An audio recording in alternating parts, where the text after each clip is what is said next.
All right. Let's see if Club Deck will actually let me get in the room. I don't know what's happening here.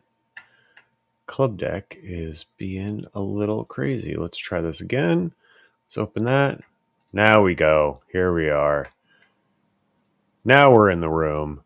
There we are. Okay, you sound good. You sound good. Club Deck was being a little bit weird. It wouldn't let me in. That's not nice. I know. Well, Tom, this is the room. We talk Clubhouse, publishing, podcasting, and social media. We got Cammie there. Cammie, pleasure to meet you. If you want to come up, we're just getting started here. So we do this room every week. We have a club. That's correct, right? That is correct. We have a club. We have a couple hundred members in the club these days. 200. 232 members. So we're trending up. And it was people like our dear friend Julie, I see, that just popped in, that told us to get a club. Yeah.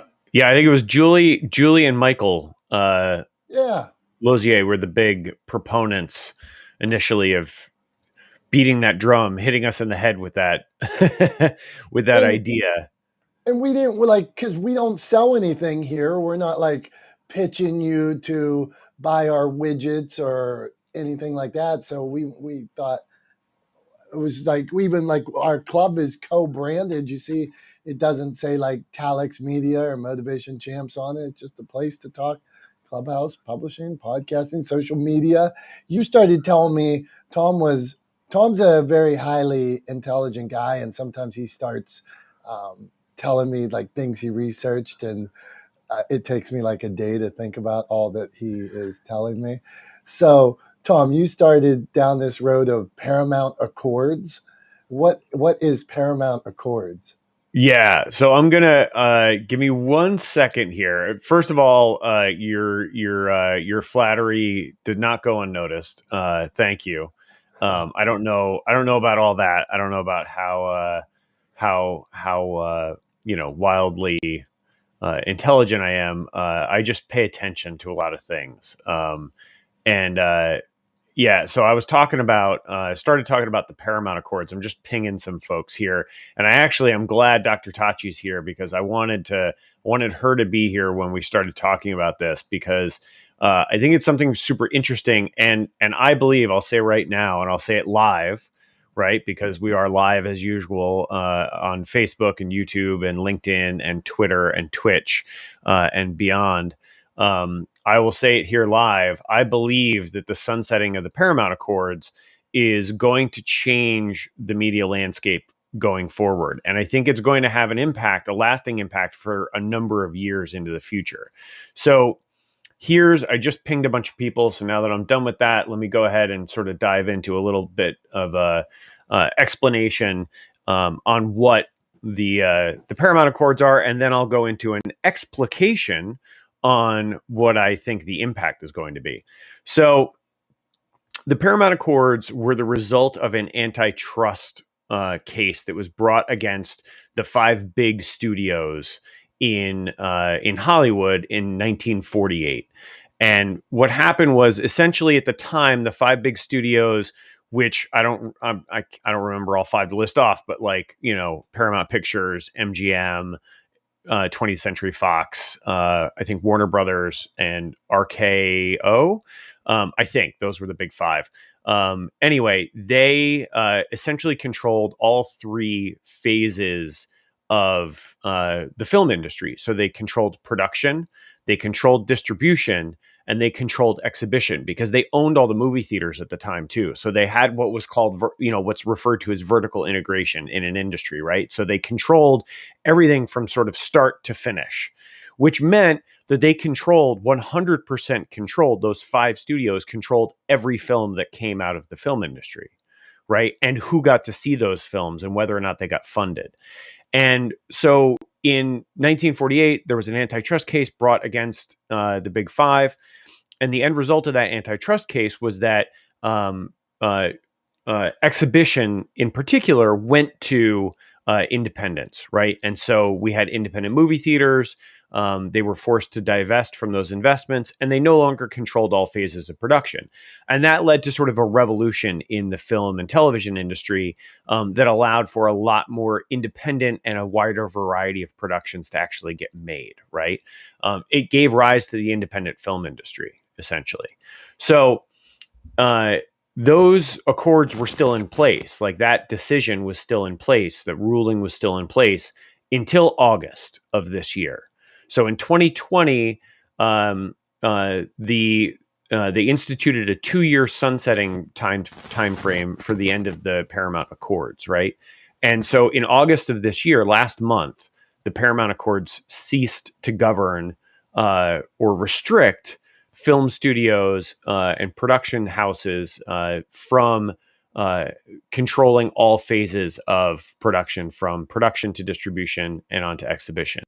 And we're seeing that now with like the merger of Warner and Discovery, right? So we've got like Discovery Plus, and we've got ABC controlling, ABC Disney controlling Disney Plus and the originals there, and et cetera, et cetera. So they're controlling all phases at this point, right? So essentially, what I believe that means going forward is three things, right? So the net effect of that is going to be twofold. We're going to see contraction in the amount of content that's being produced, right, by these big studios. Warner Brothers recently just shelved a film in order to take a tax break on it, right? So they shelved it. They never released it. It was completely finished. They shelved it so that they could write it off on their take it off of their so they didn't earn any income and they could take it as a loss against their earnings, so they could maximize profitability for their shareholders, right? So we've got studios starting to do things like that, playing with content as a way to maximize profits, right? So it's going to constrict the amount of stuff being produced. It's going to lead to greater what's the right conjugation of that word? It's going to make content more homogenous. We'll say it that way, so that way I get the right conjugation of it. But it's going to make content more homogenous because it's going to limit the number of content producers there are, right? So like we're kind of back to a big five. So there's going to be like a bunch of stuff that all is kind of very same, right? And includes like the biggest stars, and they're only going to want to produce stuff that is sort of a sure bet. So like The Rock is going to do really well, but like independent films and new directors are going to suffer, right? Their stuff isn't going to get made, right? But people who are a box office sure thing are going to get a lot of play, right, going forward in this sort of homogenous content that we're going to see coming out of these producers.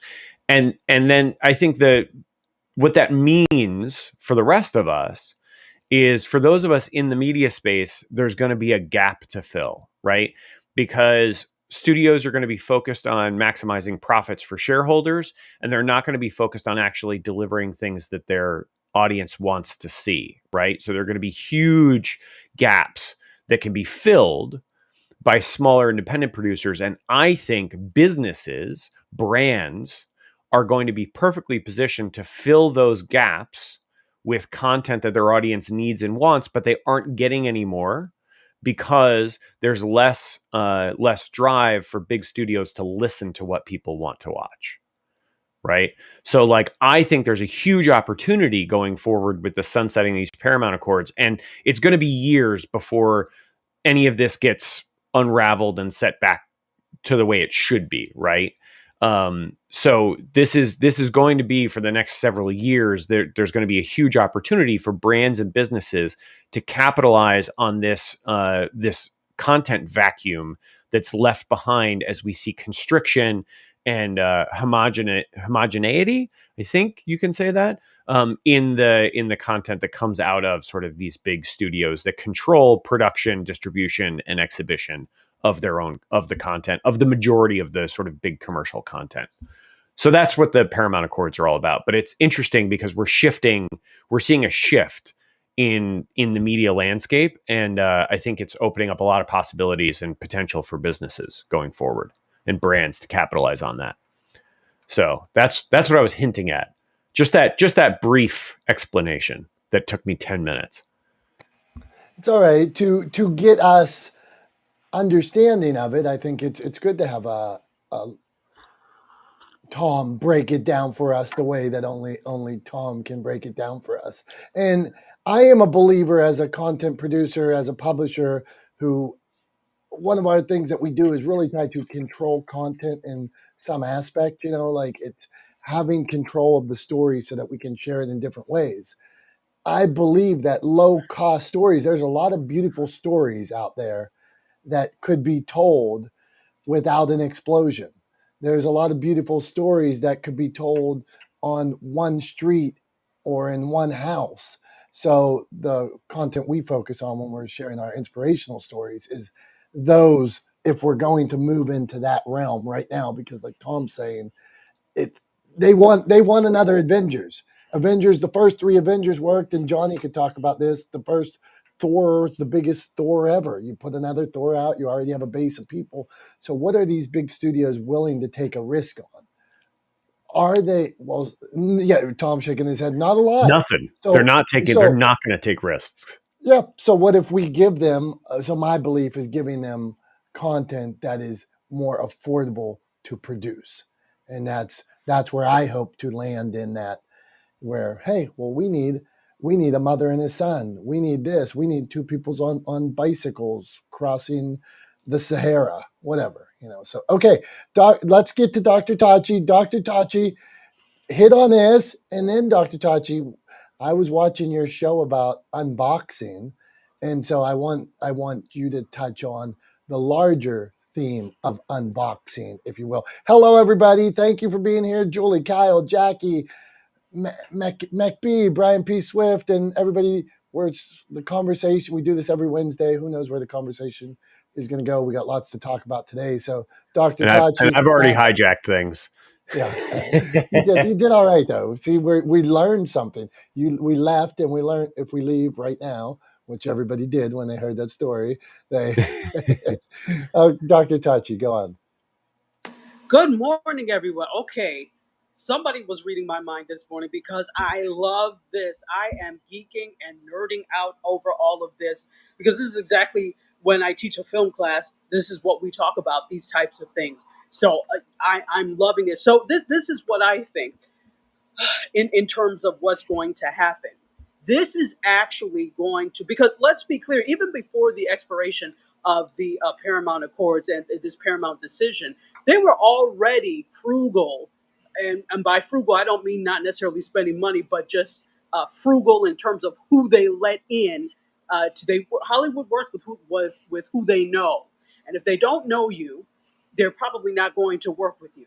So, as many hopefuls as there are out there, I always look at them like, my dear, you're better off producing something on your own, because if you think they're going to sit there and spend money on somebody they don't know, and not to be mean, but that's just not how it works. And Tom knows that very well. So, I think that this is actually going to lead, as it has been, to a rise of not only independent content, but independent content distribution platforms. OTT is already becoming bigger and bigger. All you have to do is look at now there are companies that actually work with you, being able to create your own OTT platform. And in a way, if you piecemeal it And together, Dr. Tachi, hold yeah, on here. Tell us, for laymen like me, what does OTT mean? I'm so sorry. So OTT means over the top. And over the top is basically bypassing your cable systems, your broadcasting systems, and through streaming, allowing you to get content directly to the consumer without going through a third party like a CNN or whatever the cable network would be, or a broadcast network. So now you can go to something like, okay, Roku, right? That's considered over the top. Amazon Fire is over the top. Even at one point, Netflix and Hulu, those were over the top streamers now, but now they're, in a way, it feels more mainstream. So you can go and do these things yourself. And you could even really, you could have been piecemealing things and just use something like an encoder like a Restream or whatever. And if you're willing to sit there and schedule stuff out, you could have stuff running 24 hours a day if you wanted. So we could be our own distribution system. So I'm anticipating a rise in more over the top streamers coming out because of that. And this is another thing, and it's more of a question more than of a prediction.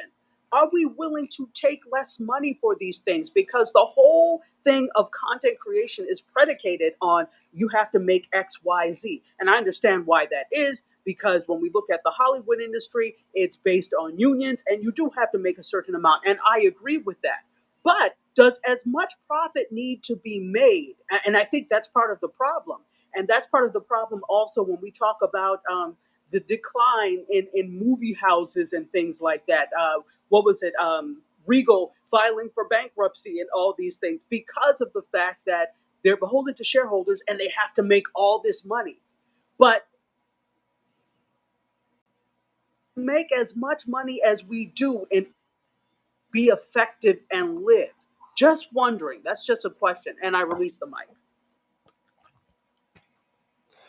Dr. Tachi, thank you. I was on a production recently, and the budget was $4,000 a minute. And that was for the given day of something they've filming for months and months and months.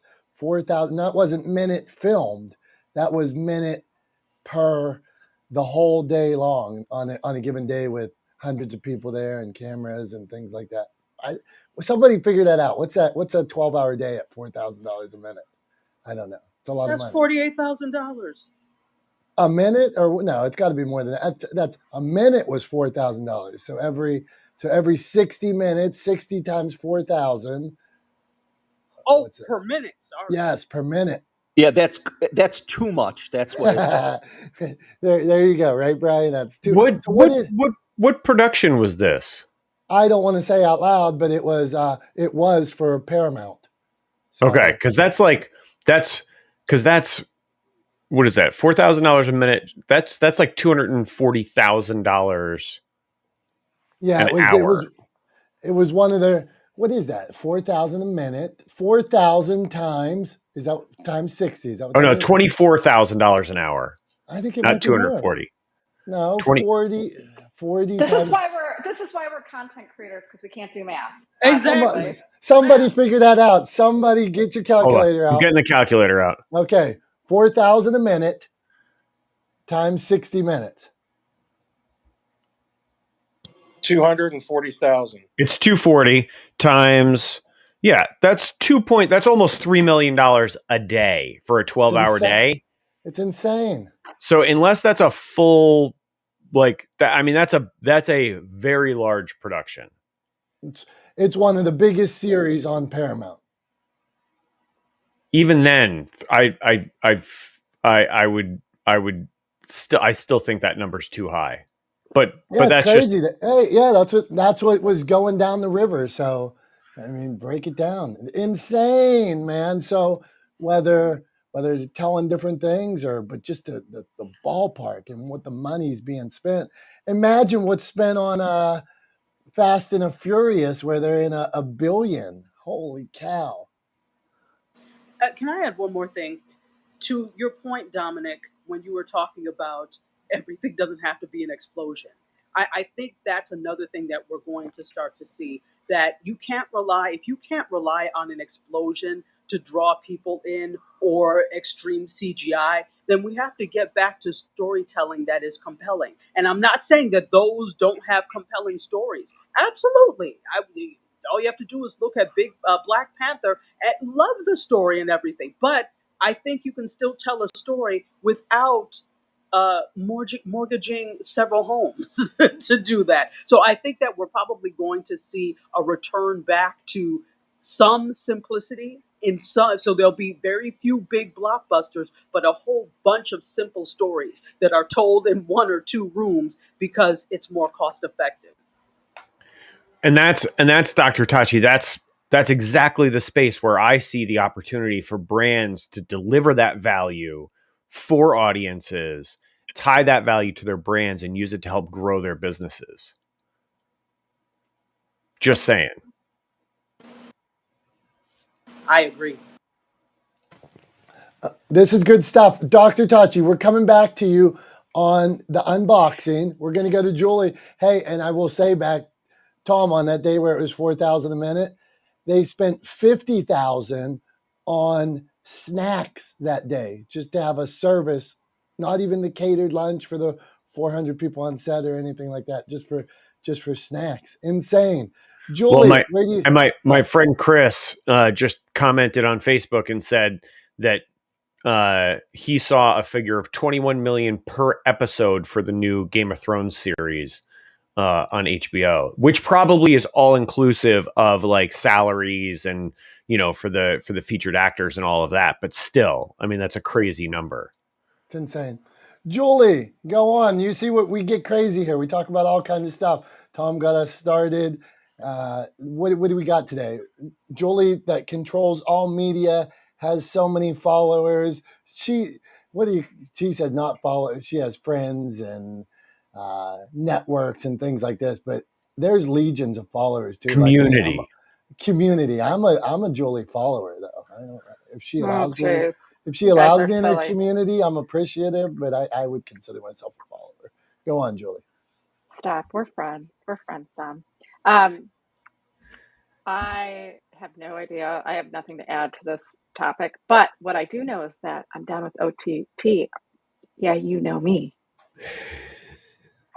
I'm not the oldest person in the room. I love it. I got it. I got you. I'm right there with you. I get it, Julie. Thanks, Tom. Tom's like, what are you come on. Hey, so on the OTT, Dr. Tachi, do you consider, I saw Martin Scorsese the other day, a little video, and he said, for producers out there today, he said, you have the most powerful thing. You have the most powerful thing for distribution. And he pulled out his phone and he was like, use this. And he actually said, put it on YouTube. Something would you consider OTT? Yeah, Joe. OTT, yeah. Dr. Tachi, is YouTube considered OTT? In a sense, yes. More so when they actually had, in a sense, yeah, it is. But I think YouTube behaves differently. Tom could probably speak to that as well. But I think YouTube behaves differently than what is considered OTT because YouTube has a lot of user-generated content. And generally, when we're talking about OTT, we're talking about an agency that puts out content bypassing third parties, which YouTube is, but it's several different people. I don't know what Tom thinks, but yeah, I mean, YouTube does behave differently than like what I would think of with OTT. When I think of OTT, I think of like Roku, Crackle, Hulu, you know, those kinds of interfaces, like those platforms. That's what I think of when I think of OTT. YouTube is kind of its own animal to some extent. And even Vimeo too, which is sort of the oft overlooked sort of, you know, step sibling of YouTube, but is used for kind of different purposes. You know, I wouldn't call it OTT either because again, it's a lot of it is user generated content. So whereas like Hulu or Crackle or Roku are like are more akin to, they're sort of the digital solution or the digital answer to traditional distribution, like the sort of when you think of the big three, NBC, ABC, CBS, like when you think of them, they're sort of the 21st century version of those things. It's a more traditional distribution method or methodology than YouTube is. But yeah, I mean, we all have the ability to distribute our own content, right? And to reach our own audiences. And that's why I think this contraction that I see coming, that we already are seeing start to happen, and the writing, I believe, is on the wall for. I mean, I said about 10 years ago, I said that cable companies in the future were going to be in the business of providing internet service, and they were not going to be actual broadcasters anymore, distributors anymore of content. And that's exactly what we're seeing happen as more and more people, quote unquote, cut the cord, right? They're not subscribing to traditional cable services anymore. They're actually just streaming via the internet service that's provided by their cable company. Well, eventually Cablevision or Spectrum or whoever you have for your cable service isn't even going to supply cable service anymore because there isn't going to be enough money in it. They're just going to be an internet service provider, right? And so I think what we're seeing now with the sunsetting of the Paramount Accords and this contraction in the industry is, and the fact that this is sort of green lighting. Before this sort of behavior was happening a bit on the fringe because the Paramount Accords were still in effect, and there was the opportunity that people could bring suit against these major distributors because of those accords. But now that they've been sunsetted, it's sort of like, okay, we don't have to do this on the fringe anymore. We don't have to kind of hide it in the shadows or pretend like we're not really doing this. We can just go to town on this kind of behavior to try to maximize profits for our shareholders. And so that's what they're going to do. And yeah, as we see this contraction happening more and more, and this homogenization of content, we're gonna increasingly see people turn to alternate channels for the kind of content they want to see, the kind of stories they want to consume, and the value that they get from the content that they're not getting from the big distributors anymore. So that's kind of where I think this is all going. It almost is similar to the self-publishing model where 15 years ago, people decided, wait, I don't need this publisher that might not answer my phone or that's going to take 80% of my royalties when I already have a brand or a message. And you see people like David Goggins, who, if any of you know Goggins using self-publishing to put out a book rather than sign. He could have signed, they would have gave him $5 million, $1 million to write their book or whatever. And instead, he probably made $50 million selling books and continues to make because he distributed it himself. Okay, go. Well, Tom, and go on. isn't there a big merger discussion in the publishing world right now with like Penguin Random House and somebody else Yeah, potentially merging? I think it just went through, but Oh, did it? yeah, now that you say that, the same can be said. I think the government is saying antitrust here. I think it's Penguin and Simon and Schuster. Oh, yeah, it's Penguin Random House and Simon and Schuster. Yeah, because it gives them too much control over the entire industry, right? Yeah. So Yeah. Who knows? Okay, let's Clubhouse, publishing, podcasting, and social media. Got some cool peeps here. Thanks for stopping by. Peeps, cool word. Haven't heard that in a while. Peeps is a cool word, but not good to eat. My daughter opened up a pack of peeps that over the pandemic that we were looking through. I had like old G.I. Joe guys and stuff like that, and we were looking through them. And there was a pack of peeps and Pez and all kind of stuff there. And she ate a peep that was like 20 years old. So, and she said it still tasted all right. Anyway, I don't buy it. Yeah, that's what she said. But okay, one of the things I wanted to talk about too, and anybody that wants to jump in on this, we're going to hit Maccabee. But adding things like you're like, oh, we're all saying add this, add video, add publishing, add Instagram, add TikTok, add. I was on Snapchat for a week, 2 weeks, and I quit Snapchat. I hated Snapchat. It wasn't for me. Now, it might be the best app ever. But if anybody wants to jump in over adding things, deleting things, are there too many? Too many that you can't handle? Too many that maybe you're not good at? Or should you keep going? So Maccabee, and I think that's how I pronounce this, Maccabee. You hear what we're talking about, so introduce yourself and have at it. Thank you, gentlemen. I appreciate it. So, yes, my name is Maccabee Griffin. I'm a voiceover actor, a podcaster, and a character creator and developer for authors, content writers, and anybody that just really wants to see what a character is like from an actor's point of view. For me, yeah, I'm like you, Dominick. It's just there's way too many things within the social media accounts, as well as just pretty much anything and everything when we're trying to get the word out about our podcast, our books, whatever the case may be, our creations. And unless there was a statement, unless you are the biggest and the loudest person with a bankroll behind you, you're not going to be seen as much and you're going to struggle. And for some reason, sometimes I believe that, but other times I'm just too stubborn to give up on it.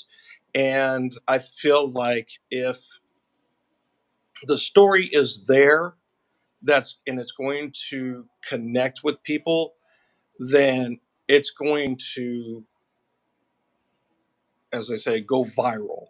Um, so for me, I really think that we need to figure out what's going to work the best for us and what's not, because as someone who doesn't really have a bankroll behind his brand yet, it's really the understanding that I have to know what's going to work and what's not going to work, and I'm not going to spend hundreds of dollars on something that is not going to work continuously until maybe I get where Julie's at right now with all her friends. But I'm going to do the best I can with what I got, and pray to God that it is His will that it's going to um, get in front of the right people. And sometimes it works, sometimes it doesn't, and then I just wait for my heavenly postal service to get to my door, and then go for it from there. But yeah, for me, it really is. There's too many accounts that you have to worry about, and you got to subscribe to, you got to put into, and I don't have enough time in the day, nor the night, nor in my entire lifetime to put in when it comes to certain things. So I yield the mic. Maccabee, thanks for sharing. You remind me of something that sometimes I will get a message from somebody that says, hopefully this will be your big break. Something's going on and they'll say, hopefully this will be your big break. And I almost take it as an insult. I'm like, big break. I'm just going to I'm going to swear here. I'm going to kick in the goddamn door. I don't need somebody to give me a break. So to your point, you put out hustle, you produce good content. It's going to happen. I don't need a favor or anything like that. It's just going to happen. That's my belief.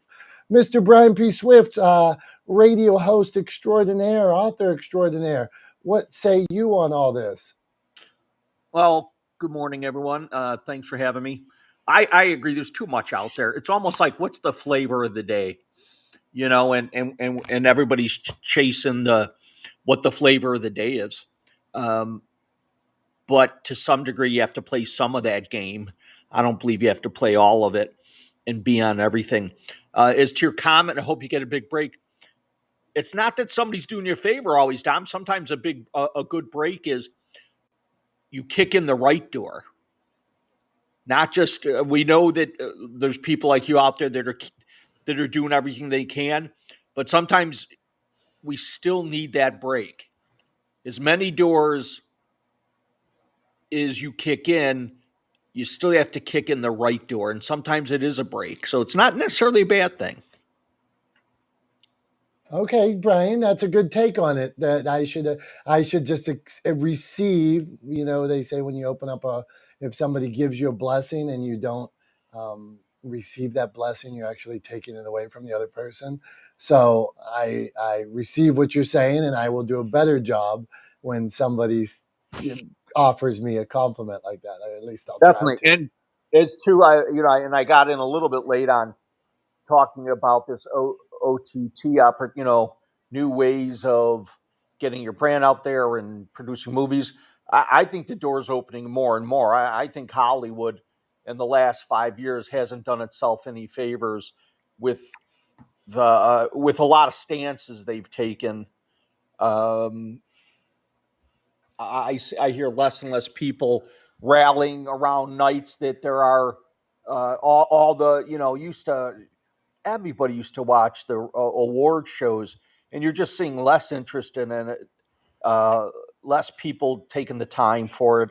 I think they've done them. I think they haven't done themselves any favors in a lot of ways, and I think that might be an open door for smaller opportunities. Whether through live streaming or whatnot, collaboration, which I hope there is. I don't wish any ill will on them, but they're. I think that maybe they got a little too big for their britches, and it is a very tight knit group. I get it, and I think it's time that nut gets cracked open. So I hope that the other things happen that allow smaller investors, other great minds, and their works to be shown out there. I'm complete. Thanks, Brian. I'm surprised too, the feedback sometimes that I receive on stuff that's put on YouTube, where people will tell me they don't have TV or they don't have cable anymore. They got rid of this service or that service, and that's where they're actually watching their content at. Hey, Brian, would you, if you're open to it, would you explain the process you have with the radio show, how that works, or if you don't mind going down that path? No, not at all. Okay. So yeah, talk about a crazy opportunity that fell on me. I mean, I have in all my years, no thought of being a radio host, but I had been on a couple shows because of the nonprofit that I run and because of the books that I publish to be able to get out there. So I knew a couple people from a station in the Chicagoland area that's been around for 93 years, and they survived being extremely local. They have 70 to 80,000 listeners. So a guy called me and said they had a spot open on Wednesdays. Would I be interested in doing a show? And I kind of was stumped, but I'm a guy who believes in, it never hurts to listen. So I listened, and he said, I can walk you through it. I can help you, show you how we do it. Basically it's 250 an episode. You have to go out and get sponsors. So I pulled the trigger on it. I committed to 3 months, and that was about 7 months ago. So now I'm on my third contract with them, and every Wednesday at 12:05 Central Standard Time, the Quad Father, All Things Inspirational show comes on the air. And what I do is I try to have guests, not all local, but I try to have a lot of local people, local guests, local businesses. But I've also been blessed to be able to get people like Lou Holtz, former head coach in Notre Dame football, Rudy Rudiker from the movie Rudy, and other professional athletes, Olympians. So a little bit of everything, caretakers, nurses, entrepreneurs. So I try to have a little bit of everybody on my show as a guest. And you don't have to. Obviously, you could call in, or I love having them in the studio. Maybe have this little room that would look like WKRP in Cincinnati, little room, and go in there. And I've got my guy Evan who runs the board, and we do about a 55 minute show on things that are inspirational, talk about local businesses, try to highlight some of them, or events that are coming up. And like I said, I'm going into my 7th month. It's been interesting. It's been fun so far. I've been blessed with getting sponsors, and I'd like to take that further and see if it, maybe syndication and who knows what. Dom, or I don't know if people know, Dom and I also we wrote a screenplay. So talk about the movie thing. Yeah, we would love to push that up the line eventually with something we've been working on when we have a chance. So it's just been a fun adventure, an exciting road. That's one of those things where you don't wait for all the answers to move forward, and because I had very few answers for this radio show, and I'm hoping it does give us a break somewhere along the line to maybe get our screenplay seen, or maybe we need to make changes to it, as we've talked about, and the whole idea is to inspire others and help. So I'm complete. Brian, thanks, man, and thanks for clearing that up about the radio too. Just another opportunity. Hey, let's meet Dimple, and then we are going to go to Dr. Tachi, and she's going to talk to us about unboxing and just the theory behind it. So, Dimple, let me see. I've never met Dimple before. Join my Launch Your Podcast Masterclass. Okay, view full profile. I'm going to continue here, Dimple. Hold on.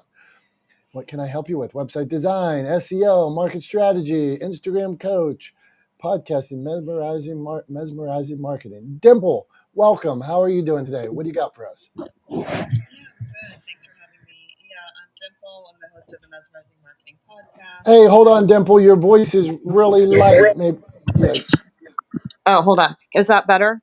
it's lovely. Go on. Okay. Yeah, thanks for having me. Hi, everyone. I'm Dimple, and I'm the host of the Mesmerizing Marketing Podcast. And I'm multitasking here, so I'm listening to you guys. And I think what you're talking about is that there's so many things out there. There's Clubhouse, there's podcasting, there's social media. How do you handle it all, or how do you figure out what it is that you should be focusing on? And I would say is like when it comes to, for example, podcasting, a lot of people launch a podcast, but they never take the time to come up with a marketing strategy to promote their show. And I think that's also an important element of launching a new show, is to have a plan of how you're going to promote your show, how you're going to get more people to, learn about your show. And I think it takes a bit of effort and planning to do that, because I even, promote old episodes, and I notice whenever I promote them, I can look at the analytics and it's tied to promoting them on social media, whether it happens to be Pinterest or Instagram or LinkedIn or wherever. But I think that if you can do these things in a way where you can pick one or two things that you're comfortable with and commit to working on those, whether it's launching a podcast, having your show, whether it's, making reels for TikTok, whether it's going live or having a YouTube channel. Like, you're not expected to do it all, but if you pick one or two things that you are excited about that you can commit to, I think that's the way to go. And, then you can have success on that one platform and go from there. So thank you for having me. Thank you, Dimple. And when you talk about the platforms you're excited about, or the things you're excited about, can you elaborate on that just briefly? Yeah, as far as you mean me personally or like in general? I mean, let's say, like, I like the NBA. I like doing reels. I like video. I like smoking cigars, drinking beer. How do I get it down? Yeah. So, it's interesting. Yeah, you bring that up because You got your light on us. Your voice went light again. Oh, sorry. Hold on. I have my charger and maybe I should take it out. Okay, so yeah, that's interesting that you bring that up because, yesterday I was doing a room and we were talking about, how do you build a mesmerizing personal brand? And I think the key is really to analyze where your target audience hangs out. Where do the people hang out that you want to work with, that you want to do business with? And based on where they hang out, that's where you need to hang out. That's where you need to be creating content and spending your time. So, like one platform that may work for someone else may not work for the other person, right? Because maybe for some people, Instagram is the platform where they need to create content and be on. But for other people, it might be LinkedIn. So I think it's really having a clear idea of your client avatar and knowing who they are, even like down to like, oh, are they male? Are they female? What's the age range? What are their interests? What are their spending habits? What do they like to do? Where do they like to hang out? And I think it's about going where they are, because then that gives you more visibility. And then from there, you can create content that's pertinent to that particular social media channel. So that's how I would suggest doing that.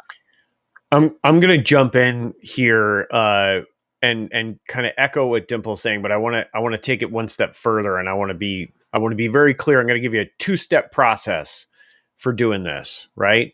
So the first step is, Dimple's 100% right. You identify your ideal audience, right? You identify your target demographic. You figure out who your client avatar is, right? Down to detail. Who is this person you're trying to reach, right? And where are they, right? And then you deliver value to those people. And that value can come in a lot of different forms. It can come through information. It can come through entertainment. It can come through all kinds of things, right? But you deliver value to those people and you associate that value with your brand. Period. That's all you got to do. It's 2 steps. Who's your ideal customer? Identify your customer and deliver value to them where they are. That's it. It's that simple. Thank you, Tom. Thank you, Dimple. Glad you're here. Okay, we're going to let's reset. That's see, I'm getting better at this. Clubhouse, publishing, podcasting, and social media. We talk about all these things every Wednesday. We have a club. If you'd like to join the club, you'll get pings and stuff like that. We do 1 room a week, so we're not going to be pinging you thousands of times and things like that. And this is the subject we talk. The subjects we talk about. You never know what. Tom brought, what was it, Paramount Accords today, and that's where we got started with, and now we're into what social media is best or which one's wasting your time. So we go all over the place. But we're going to, Dr. Tachi, we're coming back to you for the unboxing. You were doing something called unboxing, and there's the clearly, I'm going to show you, so I bought something and I'm going to show you something. But Dr. Tachi, there was a little more to it than when you did that. And then we're going to go to our friend Johnny. Johnny, I think he got another new picture too. Okay, Dr. Tachi, go on. So I did another unboxing video before. And what I did was, instead of being in it, it was actually just my hands unboxing. So the whole purpose of these videos is to, if you're stuck for content and you're looking for something to do, we all use things believe in, etc. Even if you don't necessarily have a partnership, that maybe an unboxing is a way to do it. So an unboxing slash review. I have a red bar, so hopefully you can hear me. Unboxing slash, sometimes that could be a review. So what I did is I got a little makeup pack from my friendly neighborhood Walgreens, the beauty consultant there. I go in there all the time and we talk. And she put something in my bag when I was leaving the last time. I said, I have something for you. You'll love it. Not knowing it was going to be all these wonderful full-size products. So I said, I'm going to talk about this. This is something that I got. And I'm not a beauty vlogger. I don't normally talk about it, but people do know me for makeup and clothing and all of that, and fashion, etc. So that's not the main thing I talk about, but it is something associated and adjacent to what I talk about. So I figured this is not off the mark, because it's not like, oh, I just went and bought, this new lipstick and I'm going to do a review on it. But you know me for media, tech, and pop culture. It's something that I do anyway. I get questions every time about what eyeshadow I'm wearing, what lipstick I'm wearing. So it's not off the mark. So I decided to do that to serve as a review, or not a review, but an unboxing of what I got from Walgreens, from Zofia at Walgreens, in addition to the message of, that's why it pays to be nice to people, because you never know how you're going to benefit from that. And because I treat her with respect every time and we have nice conversations, she saw fit to put that in there. And also that if you're looking for content to produce and you're stuck, maybe think about something that you can, quote, unbox or review. So that's what that was about. And I think the thing there that's important to highlight is, was it outside of the normal sort of scope of the kind of content you produce? Yes, right? But it still felt authentic to you, right? And your brand and the messaging that you want to convey to your audience and to your community, right? And so therefore, it was 100% a good idea to do and completely fair game to do, right? Because it was authentic to you and your brand, right? So authenticity ultimately is what really matters. So it's not about, oh, I only do unboxing videos or I only do this. If you find a creator Like I would challenge anybody in this room, anybody listening, anybody watching the live, anybody listening to the replay.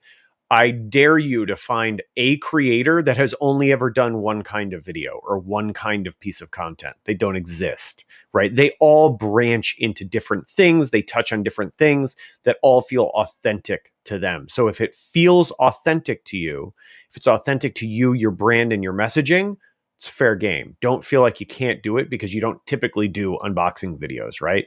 And I think the story that Dr. Tachi just shared is a perfect example of that. If it's authentic, it's fair game. Go for it. Beautiful. And I thought it was important to jump on Dr. Tachi's unboxing because so many people think about this is in this room every week. We seem to talk about content creation and how to create it. And people will say, I'm overwhelmed. I can't create enough. I don't know what to produce. And I'm a big one on document what's going on. Turn that phone around. Let me see where you're working at today. Let me see what your desk looks like. Let me see what the studio looks like. Let me see what your handwriting looks like when you're writing your book. People want that stuff. So Dr. Tachi, the unboxing is another creative way. Well, yeah, you could open something, but you could also review something, anything that's on message with what you're doing. Hey, I have a question for you, Tom, Dr. Tachi, Julie, you want to answer? So I do show bikes and hikes. When I started doing bikes and hikes, I was worried. I'm like, with me, I never want to be off message.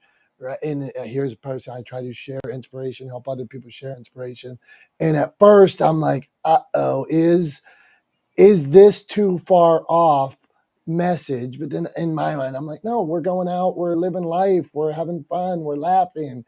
So that's why I thought it was, but I've always in my head, I'm like, So what do you think? And then we're going to meet our main man, Johnny. So if anybody has anything, go on, Tom. I'm going to jump in real quick, and then Dr. Tachi, I promise I'll stop talking so you have a chance to say something too.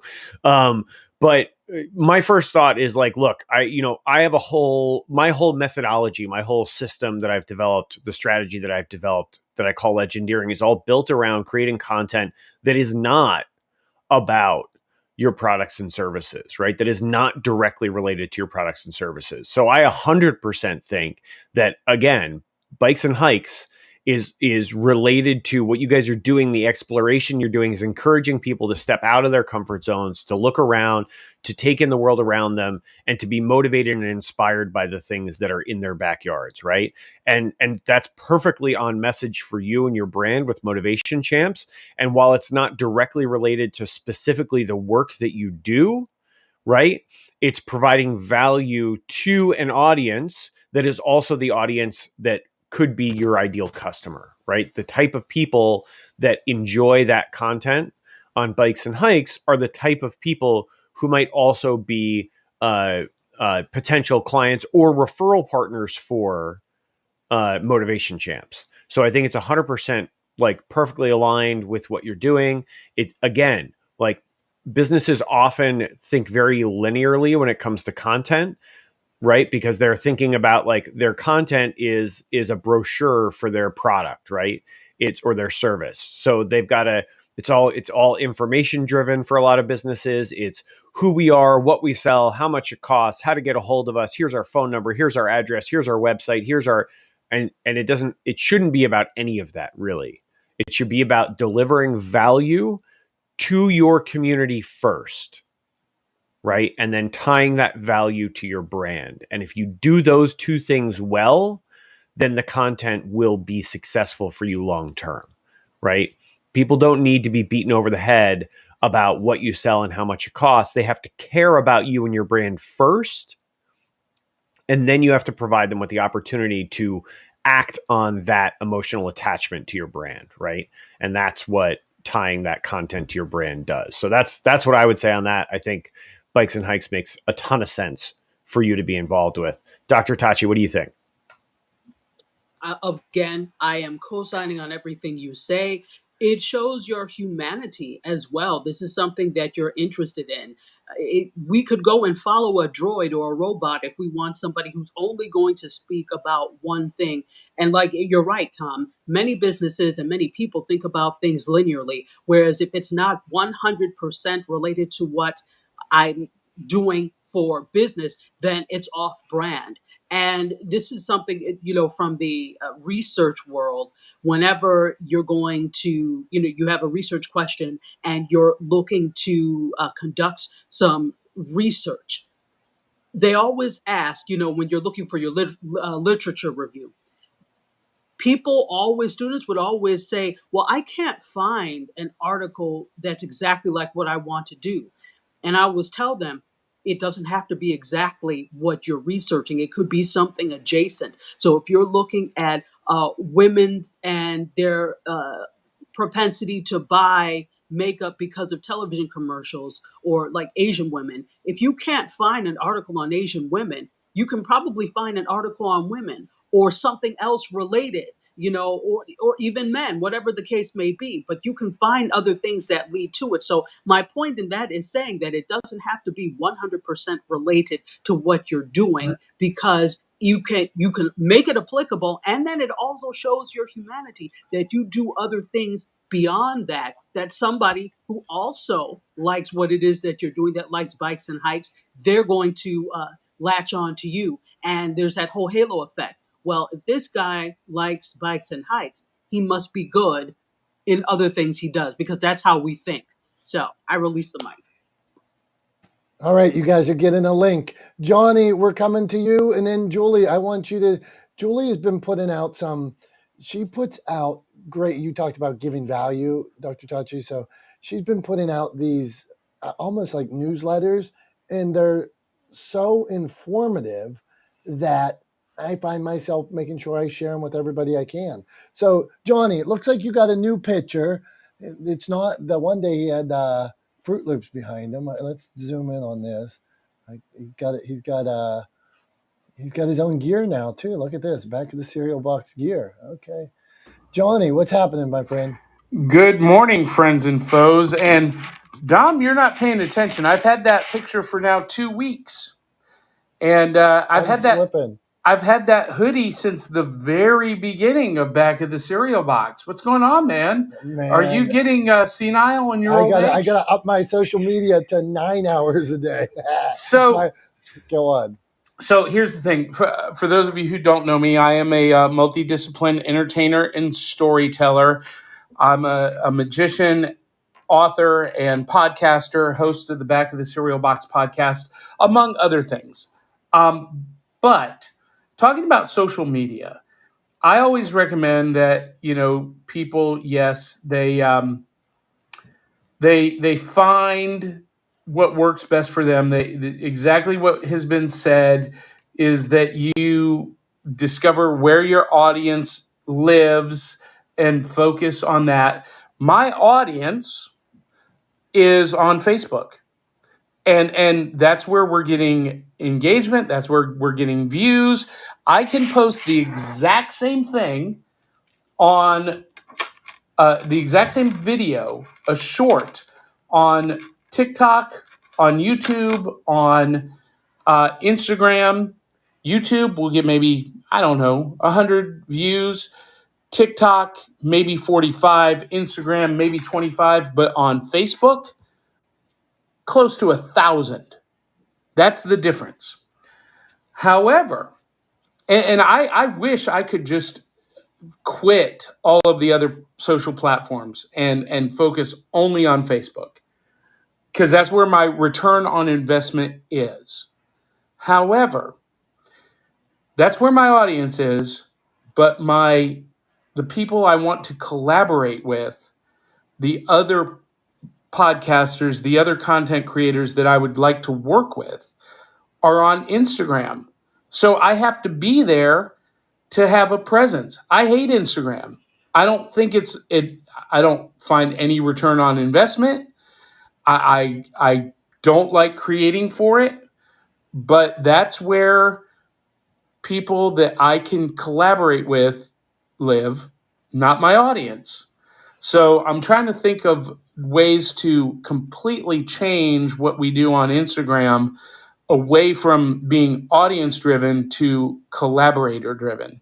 I don't know if that makes sense, but that's what I'm seeing, and that's what I'm working through right now. I'm Johnny. I'm done. Ta-da!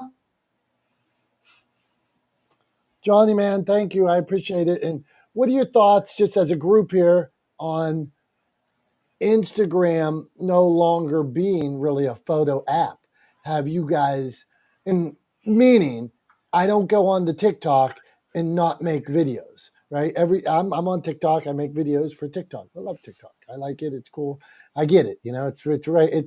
It's up my alley. So as our friend said before, I enjoy it there. But on Instagram now, even like I think that was the founder said, we are no longer a photo sharing app. So are we missing the boat if we just share pictures there and aren't 100% video? So Johnny, I'll hit you on that first, and then anybody else that wants to comment on it. All right. So here's my thing about Instagram, and yes, they are. They want you to do reels, and the big marketing brands have, in some cases, they've gone back and they've taken down static pictures. I follow WWE on Instagram, and they've gone back and they've removed static images, and the only thing on their Instagram now is reels. And that's great if, one, you have the time to create that content. And everyone says, well, just repurpose what you've already done. Well, I do an hour to an hour and a half show every week, and sometimes multiple times a week. So finding the bandwidth to go in and find the 30-second clip that is going to resonate on Instagram and then edit it, format it for Instagram is a heavy lift. So other people are like, well, Johnny, you do magic. Just do magic tricks on Instagram. I'm a storytelling magician. Nothing I do can be done in 30 seconds or a minute. Everything I do is long form. So Instagram just does not meet my professional style. It doesn't meet my personal style. It doesn't meet my process workflow style. Everything about Instagram is painful to me. Everything about TikTok is painful to me. But I got to be there because that's where the people I want to collaborate with are. Thank you, Johnny. And it's interesting when he so articulately speaks about it and explains why this works for him or why it doesn't. Where I'm the reverse. Like TikTok for me is so simple. I can add some filters, I do 30 seconds. As an author, I only want to do 1 minute.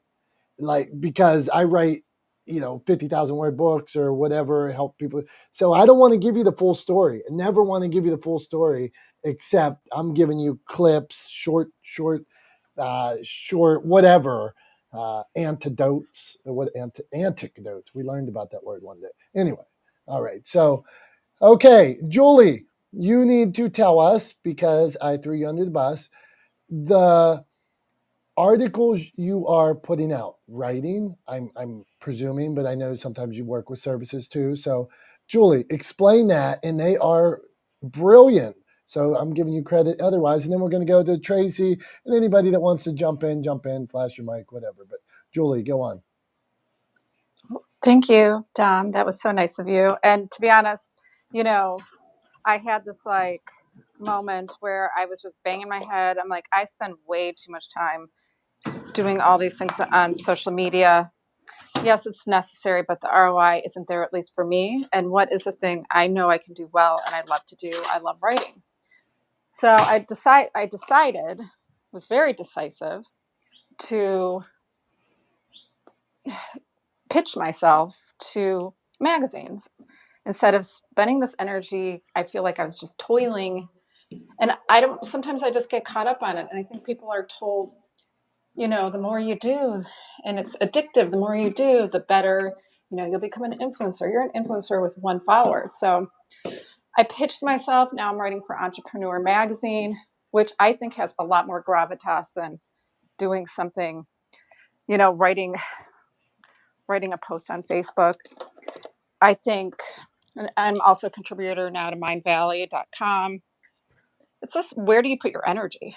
And you can translate all those things to LinkedIn or Twitter or to Facebook or not really Instagram, but I just know what my strengths are. My strengths are writing and connecting people. And, I apparently,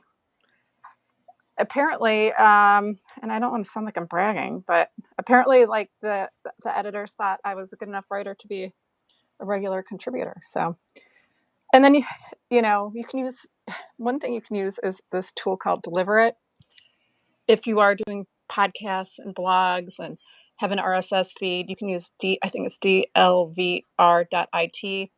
There's a free version. I think I mentioned this before. And whenever you have a podcast come out or a blog or whatever, it automatically uploads to all your different social media. So makes it a lot easier. Thanks, guys. Dom and Tom, share the room, everybody. Thanks, Julie. Yeah, and I think that's a good point. When I talk about media, I use the word media a lot, and I think often people jump to the conclusion or think of social media when I talk about media, and I don't necessarily, right? Like, I am not a huge proponent of social media over other forms of media or distribution channels for content, right?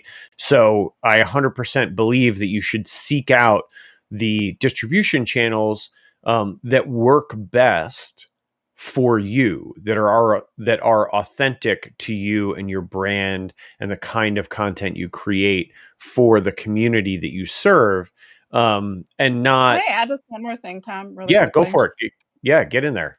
Another thing that I saw Deshaun, and he reminded me of this.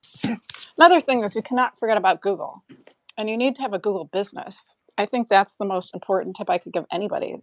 If you don't have a Google business right now, then start thinking about getting a Google business, because that's how I get picked up. That's how I organically get people calling me, clients, through my Google business, when they can find you on Google. And I specifically knew when I was pitching Entrepreneur Magazine that it would bring my presence on Google through the roof, and it already has. When it just, do not forget about Google business, and think a little bit bigger sometimes than just social media. So I'm sorry, that's all I wanted to say. Thank you. Yeah, no, 100% agree. I think, at the end of the day, social media is one part or one place where you can reach community. It is not the only place. So, like, if Instagram isn't authentic to you and your brand and your community, then don't go crazy on Instagram. Don't drive yourself nuts trying to grow a huge community on Instagram. If that's not authentic to you and your community isn't there, then, like, you're wasting your time, right? And same thing on Facebook, same thing on Twitter. The odds are, like, most folks who you see who are big creators, right? They will have a main channel, right, where they focus most of their energy, and then they have a presence, right? So, like, take a big YouTube creator, right? They'll have a presence on Instagram, they'll have a presence on Facebook, they'll have a presence on TikTok, but their main focus is the content that they create and distribute through YouTube. And then a lot of those creators will also have a Patreon page where you can get exclusive content, right?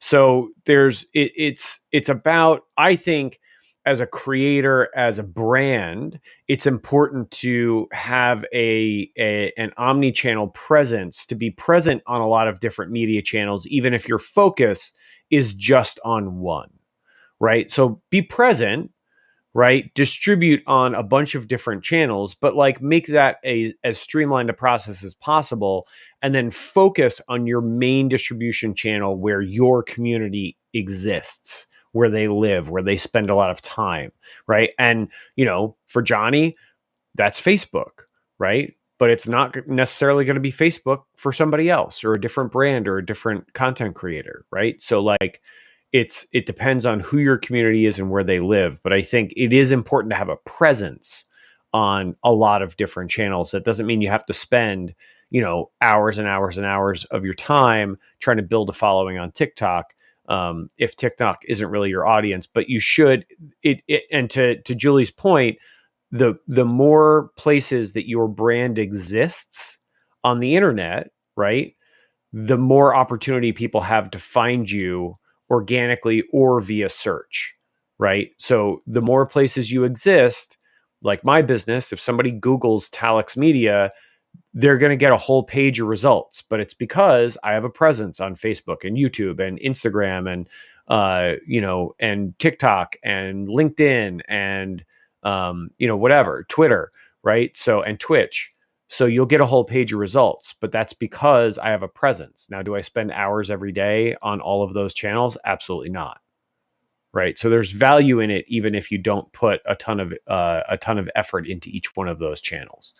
So that's, I think omni-channel presence is important in this day and age. I wanted to jump in on this for two odd, like complete opposites. As a publisher, written word. I'm looking at the article because I saw the number the other day. Book Talk. It's a hashtag on TikTok. Book Talk has 77 billion views. So for my authors, I believe people spend a lot of time on TikTok. In fact, 77 billion times they viewed the hashtag. That's just that hashtag. So when you look, wow, why should I be here? Why should I, like to Tom's point, omnipresence? I'm not saying I love the written word. Spend your time on the written word. But 77 billion people did look at that one hashtag. So if possible, if it fits into your time, if it's easy, if you can do it, if it doesn't freak you out, I might figure out how to share my book and use the hashtag book talk. So, okay, Tom, we're done at 11 today. So we're going to meet Tracy, Lauren, Matt, Deshaun, and Craig. We're going to do it quicker. So, but Tracy, all you guys ask a question, share a tip, and introduce yourself. So that's where we'll go. We'll just move a little quicker now. Tracy, what do you got? Hi, guys. Oh, thank you so much for this room. Very informative because I'm a massage healer for 20 years and in the fitness. So transitioning a little bit into, kind of the online Instagram, Clubhouse, all the Facebook stuff, that was not my specialty. So I'm learning a lot. So I greatly appreciate it. I definitely feel like Julie was saying, um, figuring out like what your focus is because you want to get a return on your investment and on your time investment.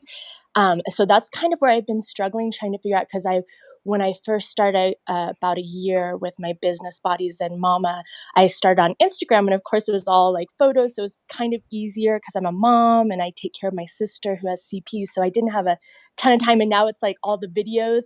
And I just like recently have felt so overwhelmed trying to like create the reels because I notice when I just do like a photo, it like 2 people view it, you know what I mean? Versus your reels where you get hundreds. So I don't know. I guess I just have I'm trying to find my clarity as what to do. I'm all about healing and health and, trying to get people to connect mind, body, consciousness.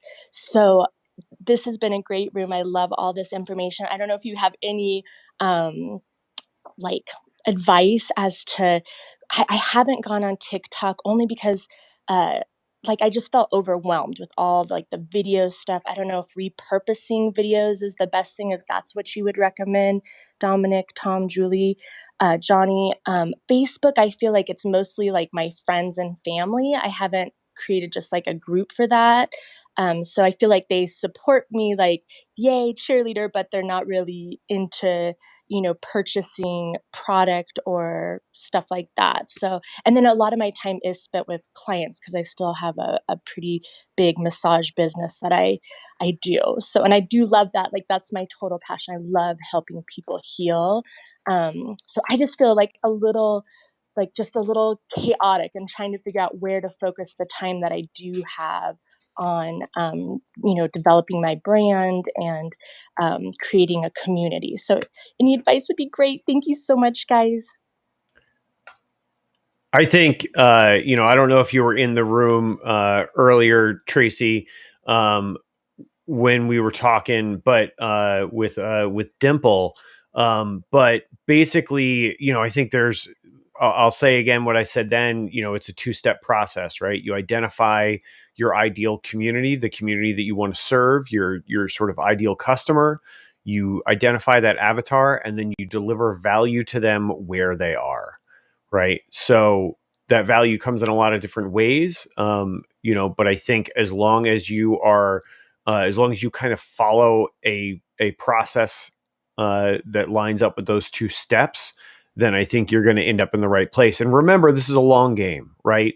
Even when you hear of somebody who seems like an overnight success, or has a post or a video go quote unquote viral on social media, if you look back, those people have probably been posting for years, right? They've been creating content for years before something actually goes viral and big, right? Months or years go into making those things happen. So just remember, it's a long game.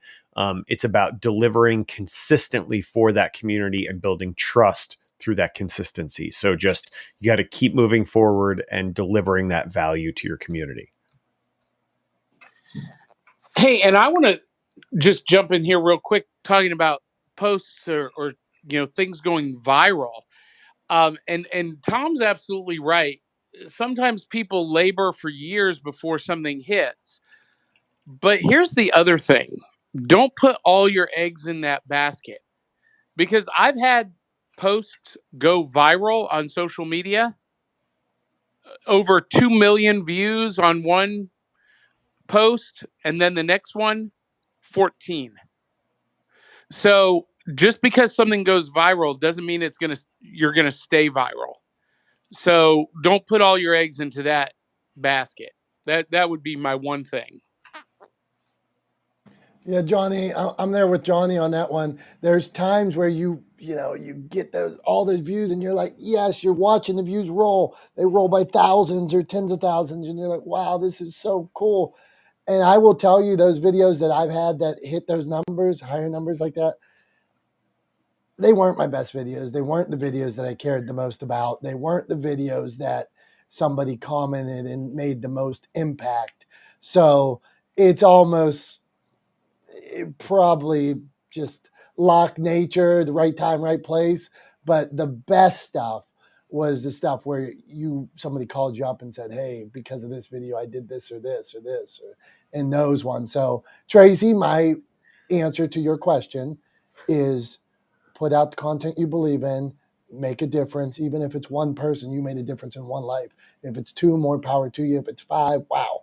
So just start, because every one of us got into whatever we're doing to change one life, make a difference here. And then along the way, sometimes we get, I want 1 million. I want sure, down the road. But we all started to change one life. So change that life. Go on. Tom, I just want to add one thing, like that I absolutely did not mean to imply that if you stick it out long enough, you will go viral, right? That's not at all what I meant to imply. Counting on something going viral on social media being transformative for your business is like counting on winning the lottery as your retirement plan, right? It's a fool's errand. You cannot count on it, right? So do not count on virality or posts going viral on social media being transformative for your business. That's not a good long-term strategy, right? That's not why you're doing it. You're not doing it to go viral. You're doing it to build a community and to deliver value to that community. Thank you, Tracy. Thank you, Tom. Okay, we are going to meet Matt, Deshaun, and Craig. Matt's got the best background. I like beaches. I like sunset. So, Matt, what do you got going on for us? Give us a tip or ask a question. Well, hey, thanks. Yeah, I'm out here in Santa Cruz, so I've got a nice background. Yeah, so I'm kind of just really listening and learning. I, have a full-time job, but then I started Santa Cruz Mountain Essentials, which is an outdoors brand. And so I've been developing outdoor apparel and outdoor equipment. And so right now I'm working on a couple product launches that hopefully I'll be ready to bring to market in a couple months. So once I do that, I'm going to be completely revamping my website and getting more into marketing on social media. So I guess listening to all this has been really helpful, kind of picking up tips and tricks. So thank you for having me. Matt, thanks, man. Come back anytime. We're here every Wednesday. We're move on. I And said, join the club so you get alerted every time the room pops up. Join the club. Join the club. I say you said move on. Okay, Deshaun, what do you got? Deshaun's the man. I follow Deshaun. Deshaun, ask a question, drop a tip. What do you got, my man? Hey, so one tip that I have is I don't know if Julie Loken had already said it or not because I did come in while she was speaking, but I personally do not have a website, and she always told me, she said, if you're not going to have a website, at least make a podcast website. And so she referred me to Podpage, and getting on Podpage yesterday, I realized that it helps a lot of podcasters because instead of you having to ask someone, hey, what platform do you use to listen to podcasts on? You can give them your Podpage website link, and it lets them either listen to it on the website or through whichever platform you are available on.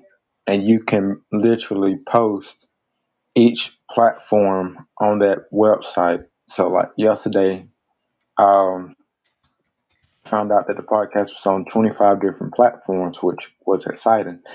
But also, Pandora has been one of the hardest platforms to get on when it came to podcasts. And as of yesterday, I found out that Pandora and Stitcher both use Simplecast to distribute podcasts onto their platforms. And now all you have to do is get your RSS feed, put it in, and submit it. And right there on the spot, you get a link for Pandora and you get a link for Stitcher. So that's definitely good because it helps you distribute out to more channels. So those were a few tips and tricks that I have for today.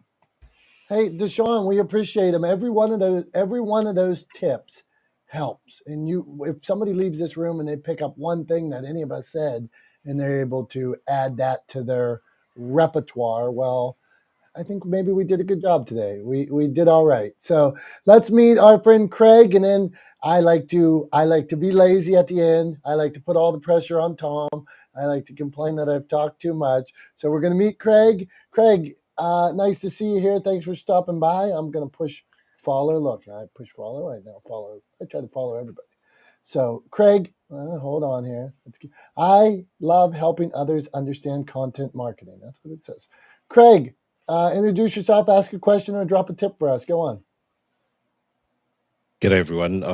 It's quite late here in Australia, so it's almost 1 a.m. But I've loved the conversation of the room. I only wish that it was a bit earlier, and I've got to speak as quietly as possible. But I've really loved everything that everyone said here, and I picked up on some things that Tom was sharing in particular. And I look at social media based on whether I feel a slave to a particular platform or whether a platform works for me. So I separate social media and what I refer to as modern media. So modern media for me is podcasting, YouTube, blogging, social audio, it would be an example.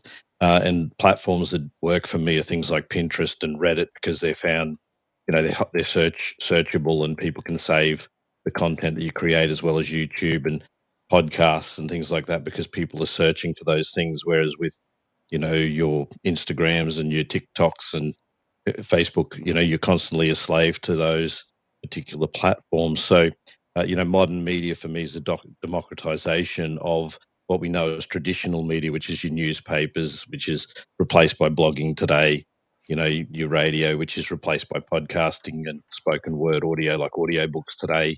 So we're definitely seeing a shift and a revolution in, what media actually is and who is creating media. So for me, the opportunity lies in what Tom said is in bringing value. And it comes back to something that most of our parents probably told us when we were all kids, which is, make yourself useful. So if you're not bringing value to your audience, then you're probably not going to find an audience. So make sure, if you're, looking to see how you can, put or get yourself out into the world to have a little bit of potential influence, then, give yourself some reach, respect, and revenue, I like to say. Then make sure you're producing some piece of content that's valuable, and make sure you understand that your time and attention is devoted to platforms that, algorithms are going to help, you be discovered, which is like things like Google. And having your own website's extremely important. It's like double dipping when you put a podcast or embed a YouTube video into your, your website, and Google's just upgraded, their algorithms to favor, websites with videos. So, take advantage of what they're offering you. And, that way you can create content that works for you 24/7, instead of you being a slave to social media.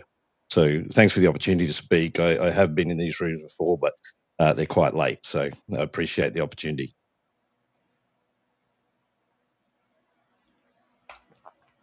Thanks for being here, Craig. Really appreciate you being here, and thanks for your thoughts on that. I think, I couldn't agree more. I think people get caught up, and I say this a lot for anybody who's in this room often. They'll hear me say that, if you get caught up in the algorithm, trying to figure out what the algorithms are on different platforms is a fool's errand. It's a waste of time. All you need to know about the algorithms on social media platforms in particular is that they're designed to keep you on that particular platform for as long as possible, right? That's all you need to know. That's at the end of the day, that is the motivating factor behind all of them. So trying to crack how to, hacking the algorithm and all that stuff is just, it's a waste of time. It's a waste of money. It's a waste of effort. I think you're better off just working towards delivering value for your community. Like you said, and my parents used to say to me all the time when I was a kid, so I definitely identify with that, make yourself useful. And I think of the content you create and the way you speak to your audience the same way you would think of them if you're standing on a stage in front of a crowd, right? If you're standing on a stage in front of a crowd, what are you going to do? You're going to deliver for that audience. You're going to deliver for that crowd. You're not just going to talk about yourself. You're going to make sure that they get the value that they're after by being in that audience, right? By buying a ticket to be in that space and to share that space with you. So put your audience first. It's about them. It's not about you, right? Put them first. Create value for your audience, for your community. I like to use the word community because I like that better than audience as a way to think about what you're trying to build around your business and your brand through your content, through your marketing efforts, right? Is you're building a community, right? And a community is built around an exchange of value, right? So you provide value to your community, you tie that value to your brand, your community provides value to your brand, which enables you to continue providing value for that community, and on the cycle goes. And that is the kind of world that I'm trying to build with my work. That is the world that I want to live in, where we interact with the businesses in our lives by exchanging value with them rather than by them trying to extract as much cash out of our pockets as they possibly can, as quickly as they can. That's why I think there is so much opportunity coming up with the sunsetting of the Paramount Accords and the transition that we're going to see in traditional media that's already happening now, but in the coming year, it'll become very clear to everyone that there's a transformation happening in traditional media. And I think we have a ton of opportunity as brands and businesses and content marketing folks to really take advantage of that transition and deliver for our communities and set ourselves apart from traditional media, who are right now acting purely in the interest of short-term profitability and not in the interest of long-term prosperity for them and for their community. So that's where my focus always is. I'm always thinking about long-term prosperity, not short-term profitability. And that's the way I would encourage everyone else to think about building a community around their brand and the content they create to deliver value to their audience. And I think for me, that is a good place to leave it today. How do you feel about that, Dom? Is that a good place for you to leave it too? Hey, it was fabulous as always. I'm going to steal your wrap up. So we appreciate every one of you for coming in this room. If you spend 1 minute with us, 10 minutes, an hour, if you're like Dr. Tachi and you come by, and Johnny, and you come by here and there, we appreciate you. Deshaun, if you're new today, this is what we do. We talk about all these different things, but without you guys facilitating the conversation, pushing us down these paths, asking questions, it doesn't happen. So we are appreciative. Tom, that's all I got, man. Just thanks and gratitude. All right, man. I echo that sentiment. Tons of gratitude for me. Thanks to everyone for being here. And we will see you guys next week. We'll close the room out now. Thank you so much. 3, 2, 1, we're out. See ya. Bye, everybody.